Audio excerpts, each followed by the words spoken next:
All right, y'all know the vibes. It's Bruce Hill, New Skills, New You. Stay working on presentation skills. So I think that um, you all have put in practice to be good presenters, and you speak confidently. You're clear. One thing that frustrates me to no end: you have someone with a phenomenal idea, but they present poorly. They're stuttering, they're saying ums and ahs, they don't speak loudly, that sort of thing. So I really like that you all have a good foundation, and those repetitions help you get better. Now, one thing we have to be careful though is that practice makes permanent. So if you practice it one way over and over again, you're going to do it that way over and over again. It'll become automatic. When you practice it and it's okay, it's going to be okay forever. So when we do trainings like this, it's to improve.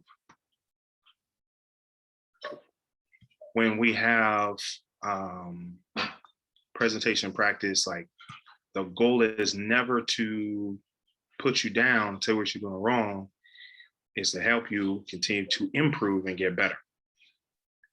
So let's do this. Let's keep it real simple. If you were to rate, and you put in the chat, if you were to rate your presentation skills 1 to 10, where would you put it?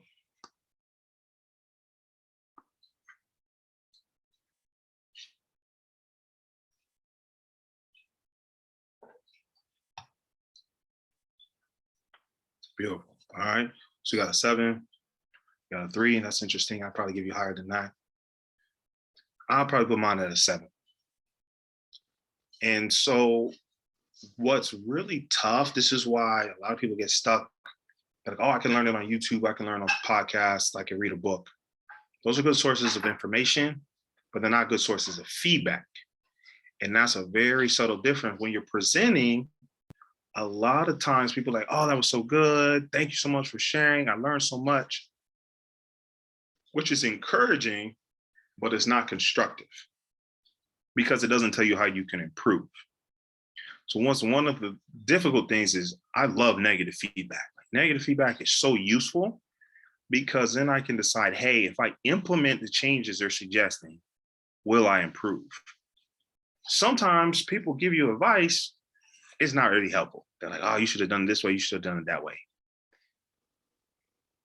But sometimes people give you advice, and you're like, damn, that hurt, but they right. That's the most effective, that's the most useful feedback. So I encourage you, whenever you speak, and this is something I'm working on automating, is going and finding some negative feedback. So there's 3 questions I like to ask. I'll ask myself these questions, and then I'll ask the audience as well. I'll say, hey, what did you like the most? What did you like the most? And then I'll ask them, what do you think we should do again? Or I'll ask myself, right, what will I do again next time? Man, that was a bar. Oh, they really seem to like that story. I'm gonna tell that story next time. And then I ask a very specific question, what should I do differently? What should I do differently? That's very different than what did I do wrong? What did I do wrong isn't really helpful feedback because a lot of times it's just people's opinions. But when you ask, what would you do differently? It causes yourself to think and reflect and review. And this is where people start to improve. So what's one thing that you think when you're giving a presentation, whether it's IG Live, you're in Clubhouse, Zoom, doesn't matter. What's one thing that you want to work on in your own presentation skills?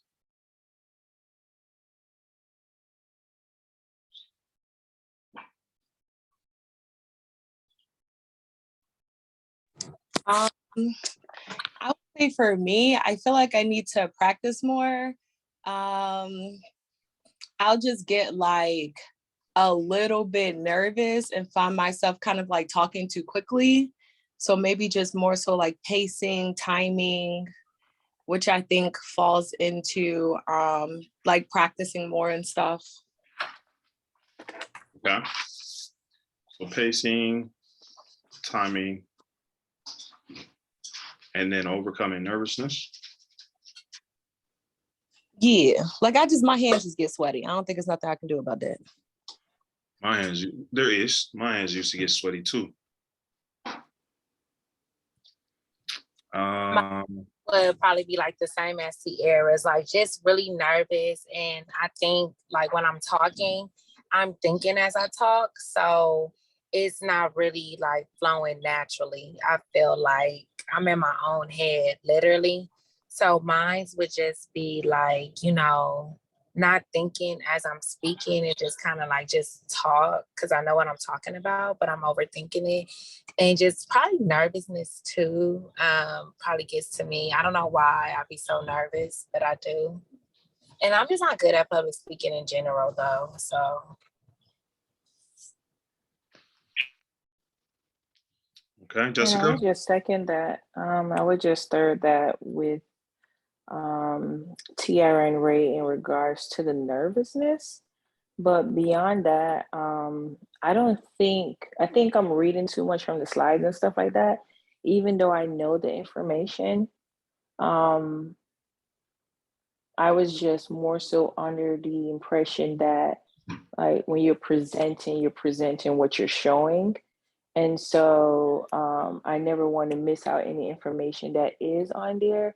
And so similar to what Ray said, more so thinking at the same time and just, I guess, more so being hard on myself on making sure that I don't miss anything, but yet I still end up missing things. And then at the set time, I think it takes away from it being compelling enough. Mm-hmm. Okay, all right. We want compelling presentations. That's something we talk about as well. Did y'all take, well, y'all should have been there live. Did y'all take my creating effective presentations mini course? Yes. All right, so I don't have to go over those again. So we have practice, and I'm actually gonna adjust that a little bit. We're gonna call it effective practice. Because when we want to practice wrong, you'll get really good at doing it wrong. Pacing and timing, those are important. Mechanics of speaking. Nervous, very simple cure for nervousness.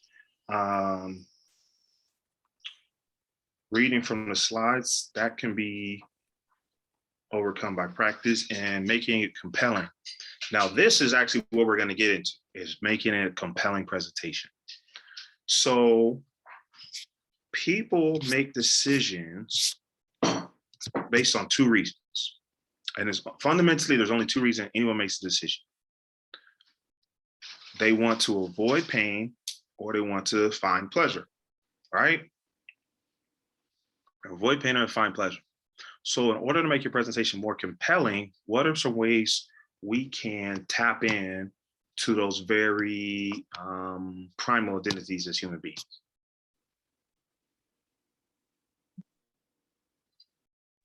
So you mean like identifying like the pain points, like what someone is going through, or I guess technically what you probably went through, and then that can easily tie into what it is that you're presenting, because more than likely you're speaking off of your own personal experience. So just really tapping into your personal experience and the pain points that you've been able to resolve with whatever technique you're teaching about.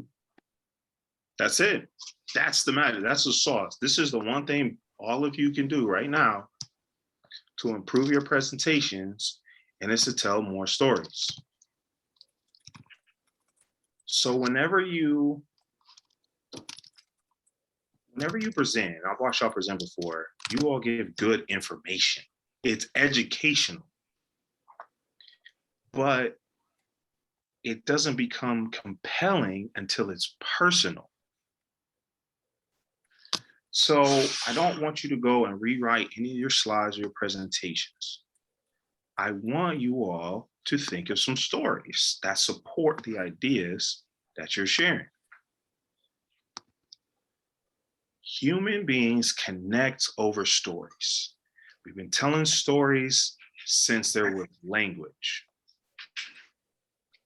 And that's what makes it so effective. I truly believe that stories are part of our DNA. Stories are part of our DNA. Everyone can connect with a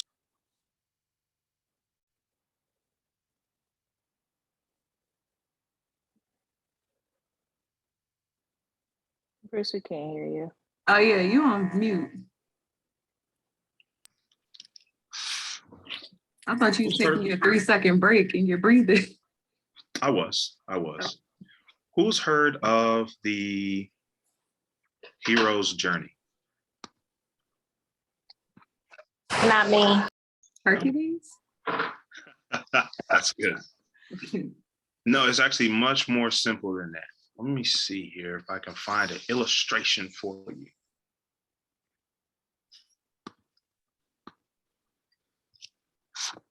Or you can even Google it, the hero's journey, just like it sounds. So, nope. Zoom's gonna act up on me. Come on, Zoom. Here we go. Let me know when y'all can see my screen.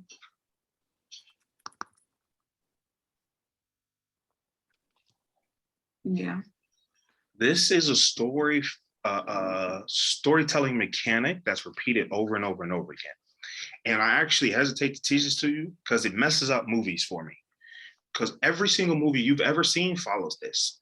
They'll either do it over that 90 minutes or they'll do mini ones over 5, 10, 15 minutes, and they'll do it over and over and over again. And they'll have a big circle and might have some little hero's journeys inside of it.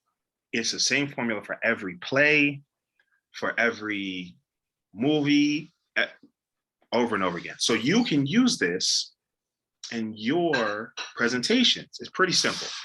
It's the ordinary world. That's number one. That's where you are now. That's what your life is like right now. There's a call to adventure. So this is something that spurs us to action, okay? That's something that will move us from where we are to where we could be. Now, what's interesting is what makes this compelling is step 3 is refusal of the call. A lot of people have a resistance to change.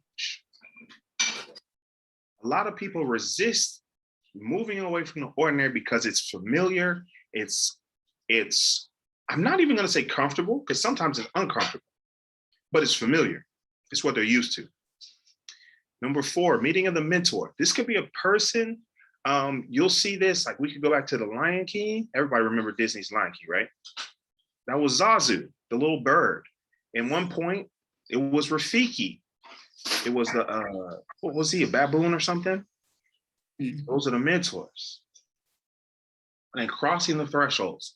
That's where they make a decision, say, hey, I don't want to be here anymore. I want to be over there. And they move towards it.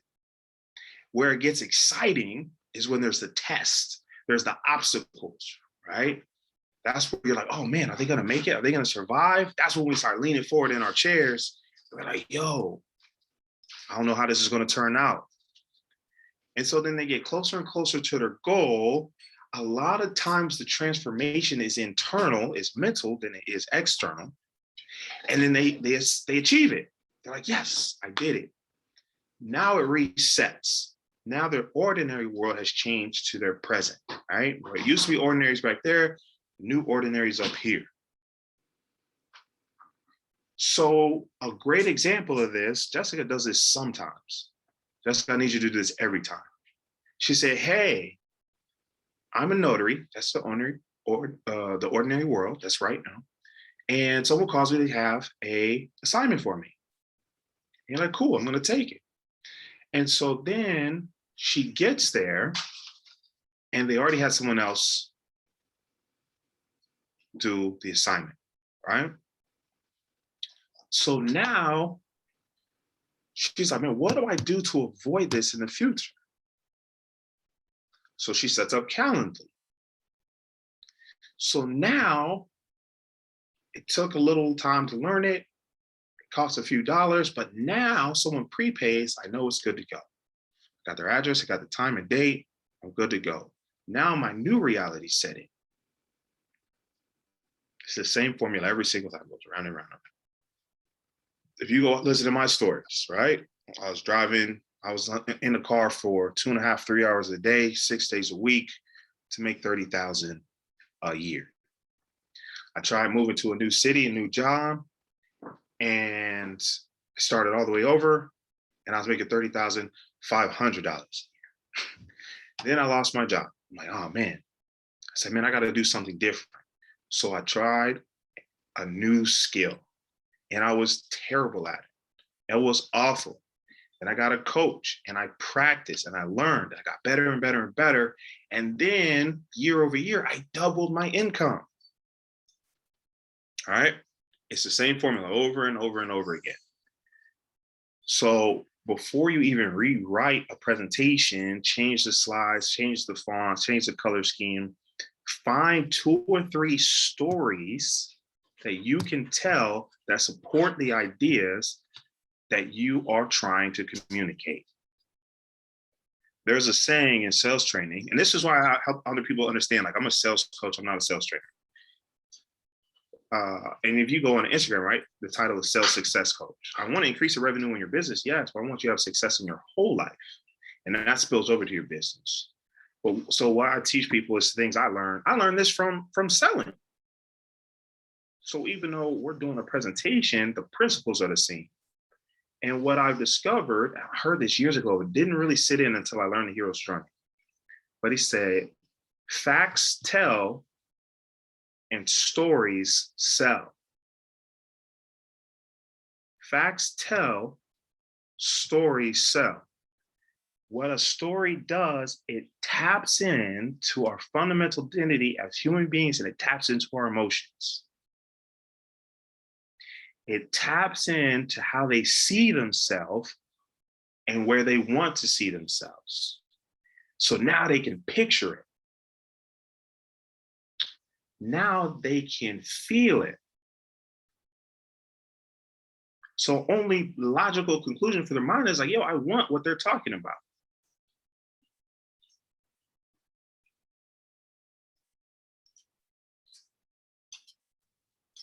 So now, instead of telling them, hey, you need Calendly to automate your system, to automate your business, to look, you say, hey, listen, you can make your life easier, you can reduce no-shows, and appear more professional, make more money. And when people can see themselves in your story, they'll take whatever action they need to take. Or entrepreneurs, so in this case, it might be joining our program. They'll take whatever action you'll take so they can get your results.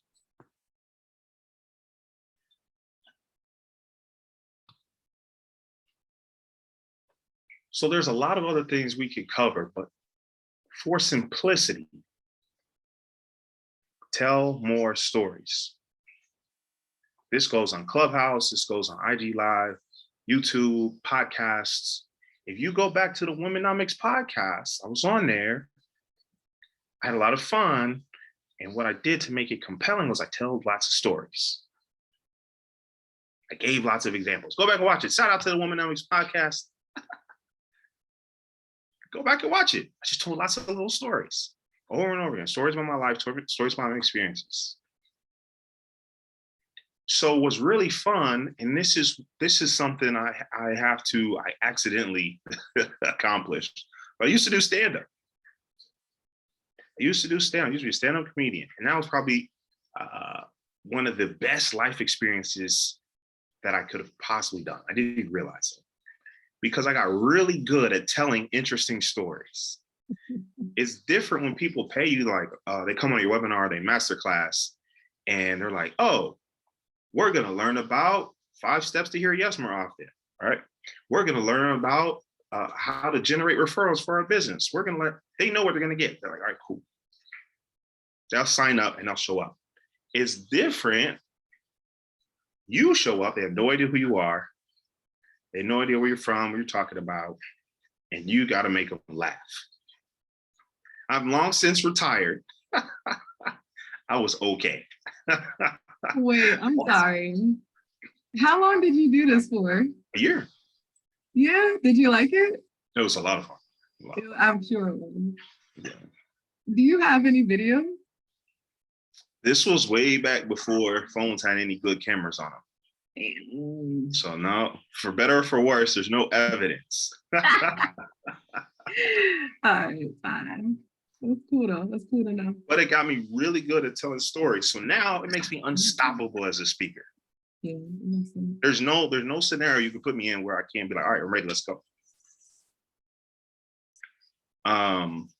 And one thing that taught me from doing stand-up was practice.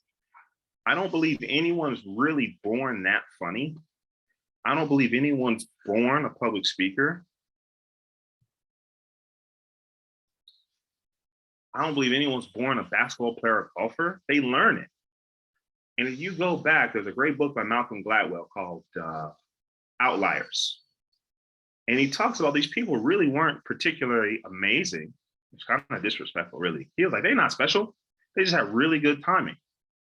He talked about, Bill Gates had access to some of the first computers ever. He didn't even go to that university, but I believe his mom worked there and she got him a pass so he could go in and code overnight.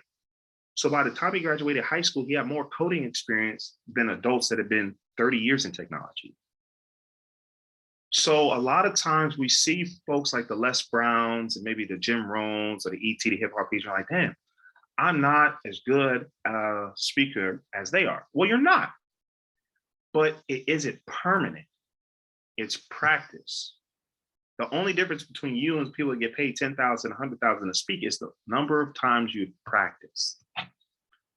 So I think on the next segment we do, we're going to talk about deliberate practice. Dr. Angela Duckworth talks about practice with the intention of getting better.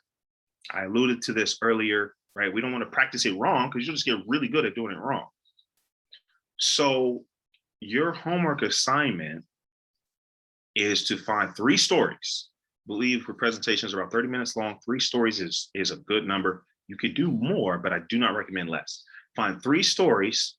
They should only be about 1 minute, 90 seconds. So you want to get to the point. That's why I have the hero's journey pulled up here still. You want to make sure there's a call to adventure.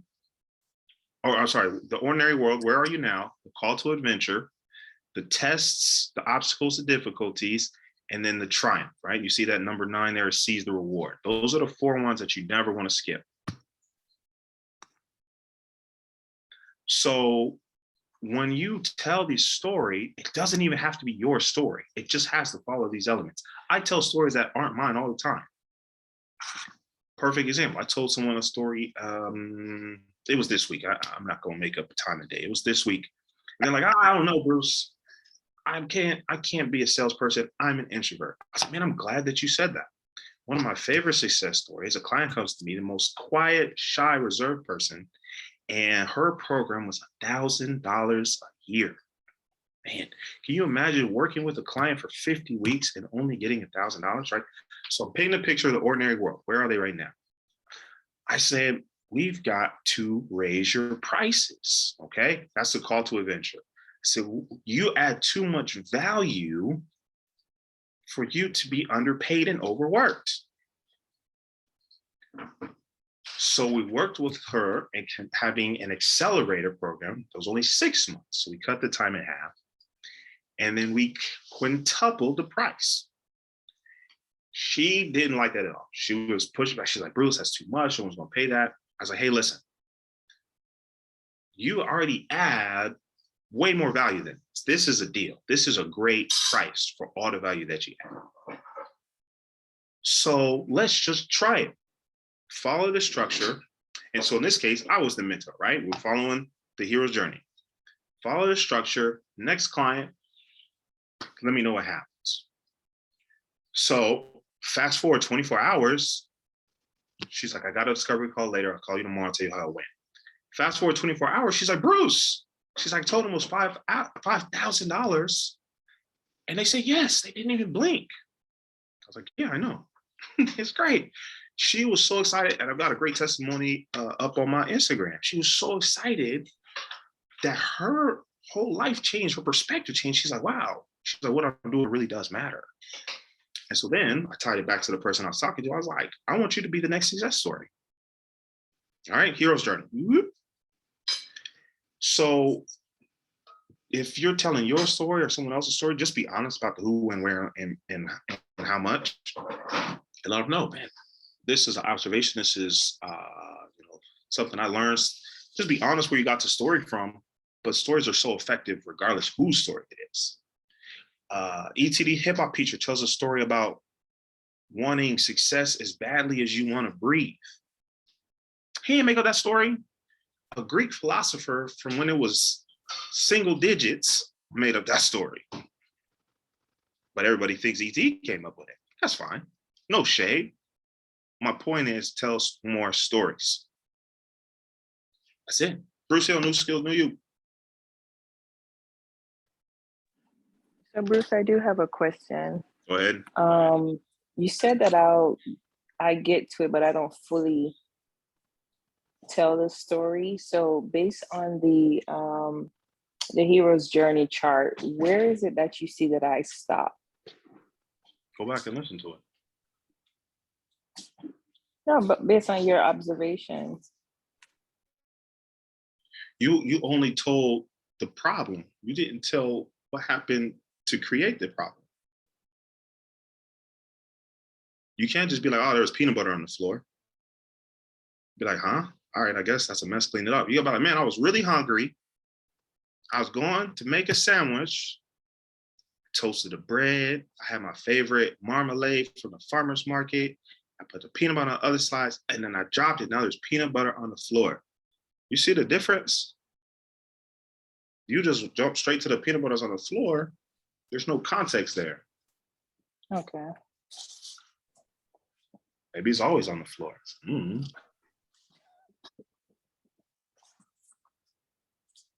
Got you. You gotta start from the beginning in order to make it most compelling.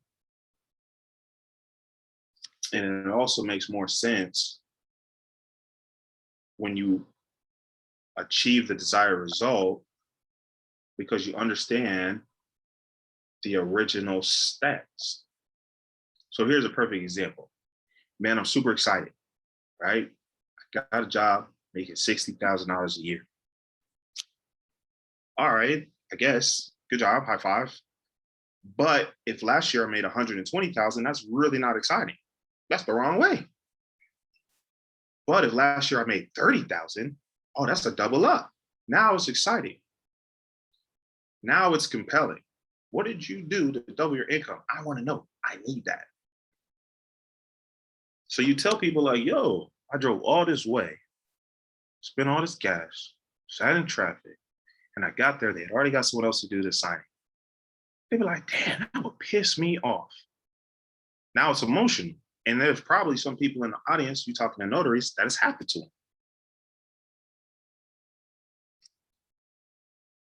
It's a journey. If you tell people just step 5, there's no context, there's no emotion attached, there's no significance. Does that help?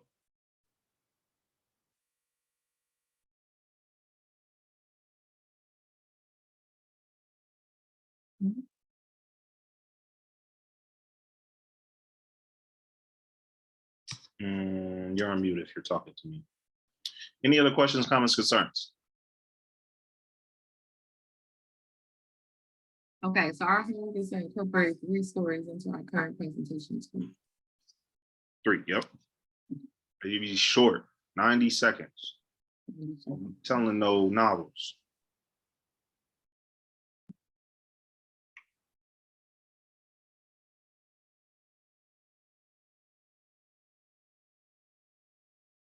Okay. I know that like we debrief after every call. But was there any like overarching, other than the stories, of course, but anything like overarching something like repetitive that you saw all of us do that we could, take a better stride doing differently or something like that? Um, Like a comment? so we can do a round 2 tomorrow, because I'm gonna get on Rafael for this. Actually, I will send this to him. You all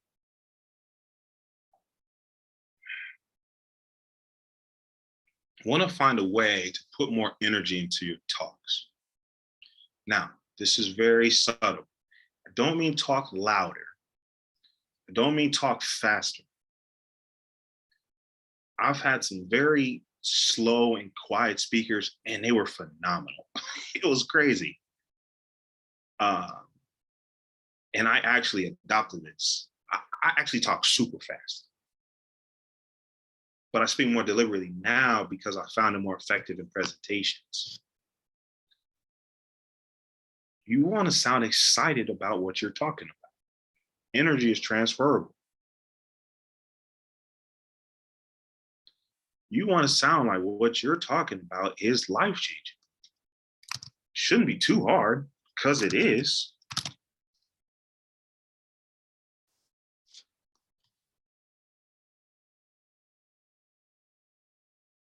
But if you're not excited, very few people in the audience will be excited. I remember one time somebody, oh man, they were giving a presentation. It was absolutely terrible. And they said something that would like save you 20 grand in taxes. Oh, it was the August rule. And I was like, yo, that's really cool. And I got really excited. And everybody around me was like, what's wrong with that guy? Respectfully, it was just a terrible presentation. And so it's interesting. You can have a good presentation and tell it badly. It'll be a bad presentation. But you have a bad presentation and tell it really well, and it'll be a good presentation. I did a presentation Wednesday. I was supposed to do a Shark Tank presentation. I downloaded the wrong version of my presentation. It was all sorts of typos and misspellings, and the colors was off. Like it was bad. Tara, you would have been like, Bruce, what are you doing? But I got 100 out of 100. How? Because I sold it. I sold it. It was good. I was excited. I was like, man, and we're gonna do this, and then we're gonna do this, and we're gonna help people do this. And everybody was like, yeah, that was tapped in. So I think for all of you, it is to find out how you can convey your enthusiasm, your excitement, and telling stories is going to help you do that pretty naturally. Because when you tell stories, your brain, your conscious mind doesn't have a concept of time. So you can go adopt those emotions all over again. That's why you ever tell somebody a story, it could have happened last week, and they'd be like, man, now I'm mad all over again. Well, it works the other way too. You can be happy all over again, excited all over again. And that's the power of storytelling. So I think for all of you,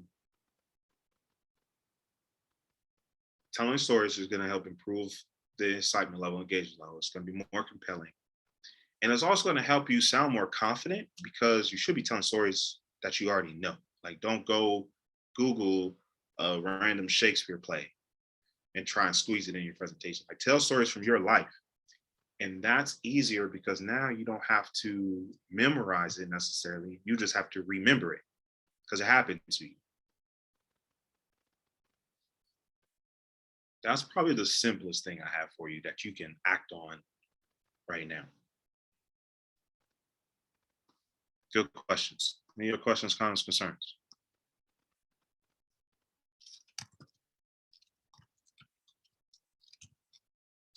Okay, one more.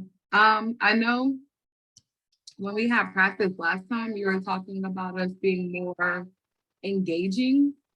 Do you feel like that's something that we brought into the last round? Because I feel like that was an assignment that we had before we started last round. So I guess I would like to see how we got graded, got graded on, or how well we did with it. So I like to see that you improved. I'm very careful of giving people a grade, because in entrepreneurship, you never really get to be the best entrepreneur. That's a superlative. That assumes that you stop. Always want to make sure you're getting better. That's comparative. And that means you're improving, you're growing. So I think you all did well in engaging the audience and keeping them interactive. I think you did well at that and continue to do that in presentations.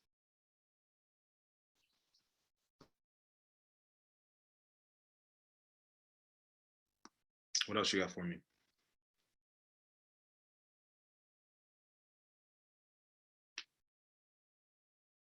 Okay, this is really my last thing.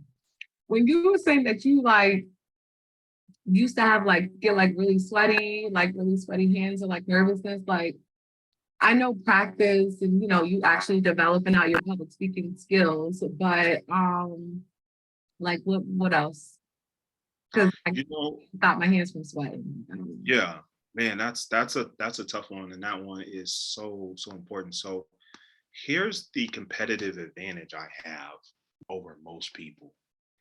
I've been speaking in some capacity, to more than one person, to strangers. Let me think here. How do I want to tell this story?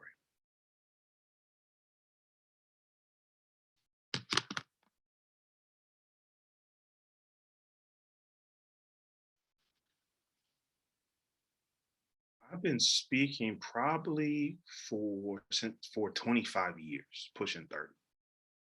And so this is the same thing I tell people about like Tiger Woods or Kobe Bryant, rest in peace, is I really don't believe that they were genetically superior to that many people.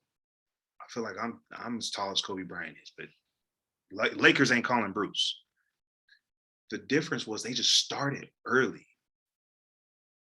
I think Kobe was like 4 or 5, and I think Tiger Woods might have been 3. So what happens is they have this opportunity to get more repetitions in. And it's not hours, because let's just use golf again. There's 18 holes in a round of golf. Let's say you take 8 hours to do 18 holes. You still did 1 round of golf. Now, someone else does those same 18 holes in 4 hours. They still did 1 round of golf. So who's the better golfer in that scenario? Well, they both did 18 rounds. So mechanically, we will probably say they have the same level of skill. Now, what happens is that second golfer is like, oh, it's only been 4 hours. I'm going to do it again. So they play it backwards, right? So now they've done 2 rounds of golf in 8 hours. So golfer 1 has done 1 round, golfer 2 has done 2 rounds. They've both been golfing for the same amount of hours, but if it came to put some money down, I'm going to bet on the one who's had more repetitions, more practice. And that's the subtle distinguishment between there's the 10,000 hour rules. You may have heard Eric Anderson said that's what you need to achieve mastery. I believe it's 10,000 repetitions. So what happens for Kobe Bryant, for Tiger Woods, they had that 10,000 repetitions before they even got to high school. So now, can't nobody in high school touch them. So then they do another 10,000 repetitions. Now they're 21. They're going into 30,000 repetitions. Everybody else still in their first 10. So what I recommend, what does it have to do with anything? When I started speaking, my hands would shake, my palms would get sweaty, my voice would quiver. It sounded like I was going through puberty again. I would physically start sweating, right? After I spoke, I had to go change my shirt.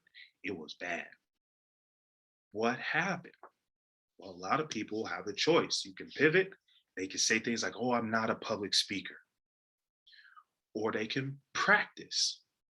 And you practice, was it Plato? He said, we are what we continually do. Excellence, therefore, is a habit. So now your body starts to become familiar with the act of speaking. Because a lot of that nervousness, anxiety is is a biological response to uncertainty. Your body's like, oh crap, this is a high stress situation. Turn on the fight or flight. So you do it over and over and over again. Your body's like, oh, we recognize this situation. We're not going to die. We're fine. Everything turns out fine. Don't turn on the fight or flight. But a lot of people don't practice. They don't have enough repetitions to ever get to that point. So you have to be a little bit crazy and very much deliberate to keep practicing past that point. That's why I love IG Live, because you just hit the button, boom, you're talking. That's why I love hopping on Clubhouse. You press the button, boom, you're talking. Those are repetitions. And you get so comfortable and confident in what you're going to say that you're calm. Ooh, that's good. Comfortable, confident, and calm.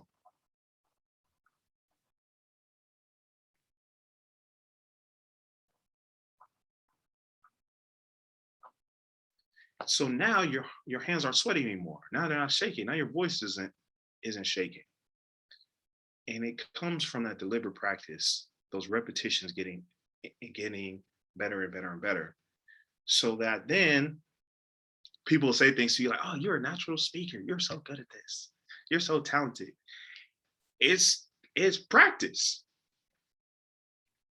It's practice. I think that was a TikTok sound for a little bit. How did you get so good? It's practice. There's no shortcut. I haven't found a shortcut. Yes, some people can get there in 5,000 repetitions. Some people are just taller, good for basketball, right? That's genetic. You can't control that. Most people, though, just need to practice more than everybody else.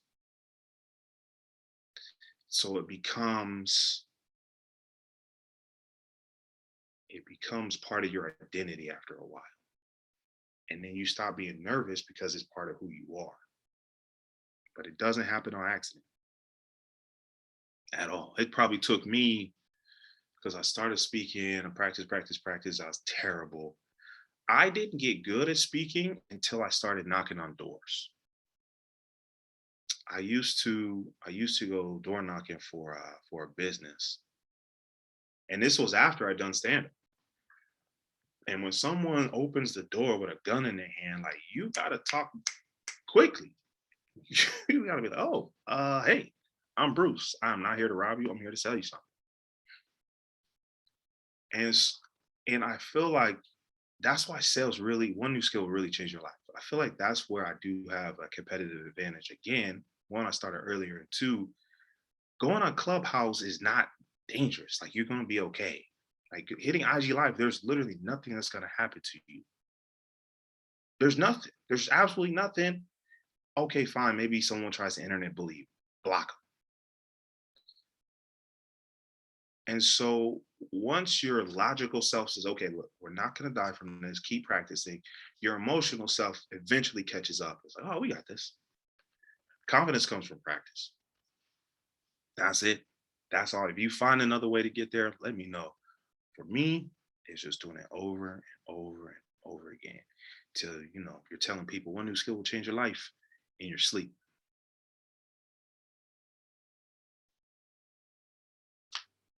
Hope that helps. Man. Honestly, you say it so much and so effortlessly. I say it too. It's kind of crazy, but you're right. Yeah, I ain't telling you nothing new. I hope I just put it in an order that it makes sense. It clicks.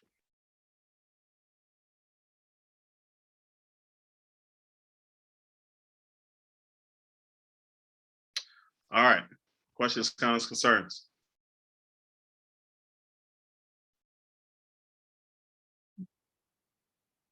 I do, but I'm gonna text you. What you got? I just wanted to, do you do like, what kind of clients do you work with when you help with speaking? So I don't do specifically the speaking training anymore. Working on, and you might have seen an email about this, on the sales success system. So a portion of that will help you create a presentation or power talk. And the fundamentals are the same. The fundamentals are the same. You want to have confidence, you want to have a clear message, we practice storytelling, and then we just put it all together. So while you will improve as a speaker, it isn't necessarily training to become a speaker. So it's a subtle difference. We look at it specifically as a skill to help drive revenue for the business. So I like solopreneurs, small businesses, any customer facing roles, and dedicated sales teams. That's what I help.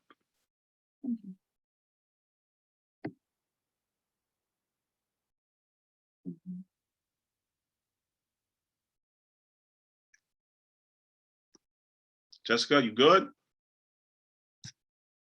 So Thinking of some beyond the stories to tell?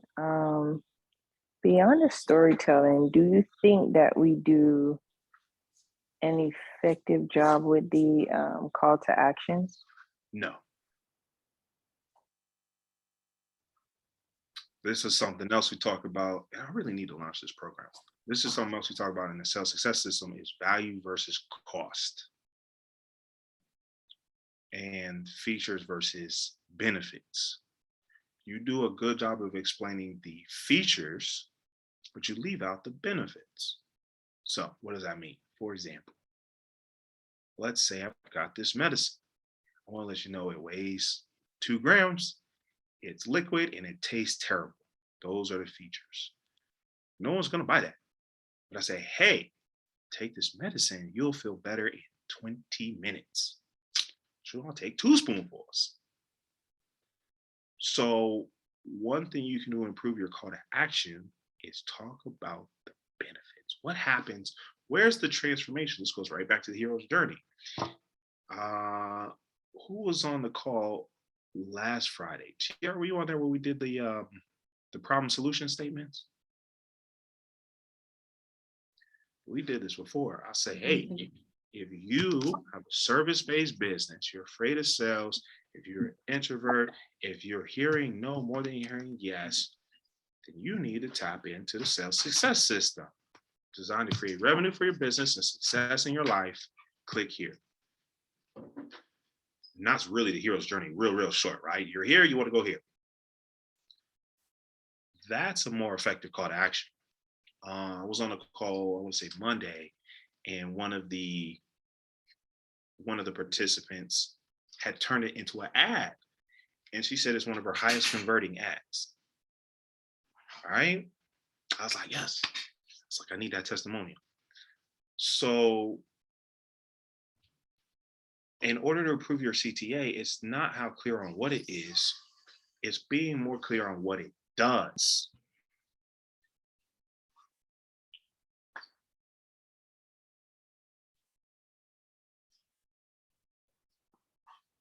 Ray, you good? Yes, I'm good. You got your 3 stories in mind you're gonna tell? I think so. All right.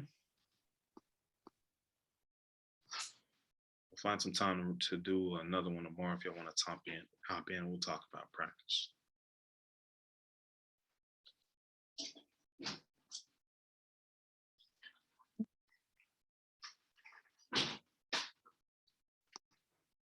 All right. Sorry y'all get for free. Have a good night. All right. I'm gonna tell you, thank you, Bruce, for doing this. You did not have to do this. We appreciate you. And you know we love the free ski. So thank you. Thank you. This was nice and informative. I'm gonna still be a hot mess, but I'm gonna get it together. I just gotta have, just practice. It's really the only thing I got to tell you right now. That's the only thing. It's practice. That's it. All right. You guys have a wonderful and beautiful Labor Day weekend. Get fucked up, go to the pool, have some barbecue. Cause that's what the fuck I'm about to do when I get off this call. I feel it.